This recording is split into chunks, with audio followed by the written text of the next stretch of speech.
Hello बच्चों, अब हम पढ़ेंगे चतुर्दश पाठ राष्ट्रभक्ति। मानवा यस्मिन् देशे जन्म प्राप्नोति। मनुष्य जिस देश में जन्म प्राप्त करता है तम देशम प्रति तस्य स्वाभिवाकी प्रीति भवति। उस देश के प्रति उसकी स्वाभाविक प्रीति होती है। भारतवर्ष अस्माकं जन्मभूमि अति। भारतवर्ष हमारी जन्मभूमि है। यस्य देवस्य भूमि उत्पन्नम अन्नम गृहीत्वा अस्माकं शरीराणि पुष्टानि भवन्ति। जिस देश की भूमि में उत्पन्न अन्न ग्रहण करके हमारे शरीर पुष्ट होते हैं तम भारतवर्षम प्रति अनुरागम स्वाभिमानकम अस्ति। उस भारत के प्रति अनुराग स्वाभाविक है।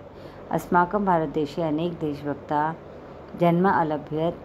इस ऐसे भारत देश में अनेक देशभक्तों ने जन्म लिया है।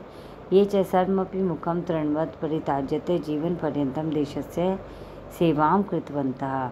इन्होंने हम अपने देश के लिए हमेशा जीवन पर्यंत अपने देश की सेवा की। उनमें से हैं तिलकम, चंद्रशेखर, भगत सिंह प्रभुतो देशभक्त्या स राष्ट्ररक्षकाय सविकायां प्राणानां बलिदानम अकुर्वन्। चंद्रशेखर आज़ाद, भगत सिंह देशभक्तों ने अपने राष्ट्र की रक्षा के लिए अपने प्राणों का बलिदान कर दिया। तिलक, मदन मोहन मालवीय, सुभाष प्रभृत्यो देशभक्ता सर्वस्वं परित्यज्य देश सेवां कृतवान। तिलक, मदन मोहन मालवीय, सुभाष जैसे देशभक्तों ने सर्वस्व छोड़कर देश सेवा की। यो नरः स्वराष्ट्रपितं प्रति अनुरागम न कुर्यते। जो मनुष्य अपने राष्ट्र के प्रति अनुराग नहीं करता है तस्य जन्मम निरर्थकम अस्ति। उसका जीवन निरर्थक है। न केवलम मानवानाम एवं अपितु पक्षिणाम अपि स्वदेशे अनुरागे दृश्यते। न केवल मनुष्यों का ही अपितु पशु पक्षियों का भी अपने देश पर अनुराग दिखाई देता है। ये जना देशभक्ता न भवन्ति। ये लोग देशभक्त नहीं होते। ते कदापि कुत्रापि च सम्मानम न प्राप्नुवन्ति। वो कभी भी और कहीं भी सम्मान प्राप्त नहीं करते हैं। ते सदैव धिक् पर्यन्ताम यान्ति। वे सदा धिक्कार के योग्य होते हैं। भारते अनेके राष्ट्रभक्ता अपि जन्म अलभ्यत। ये च राष्ट्रसेवकाय विविधा यातनाम उपभुक्तवन्तः।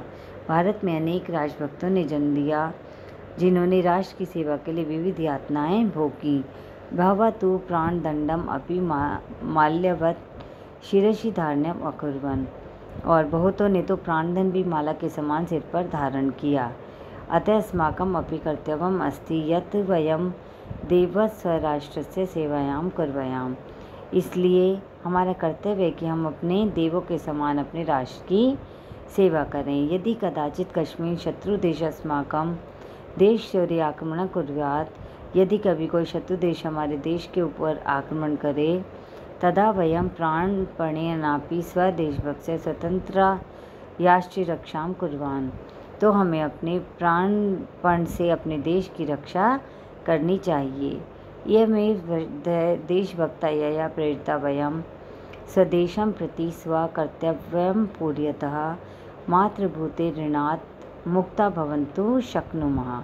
जिससे प्रेरित होकर हम अपने देश के प्रति अपना कर्तव्य पूरा करते हुए मातृभूमि के ऋण से मुक्त हो सकते हैं।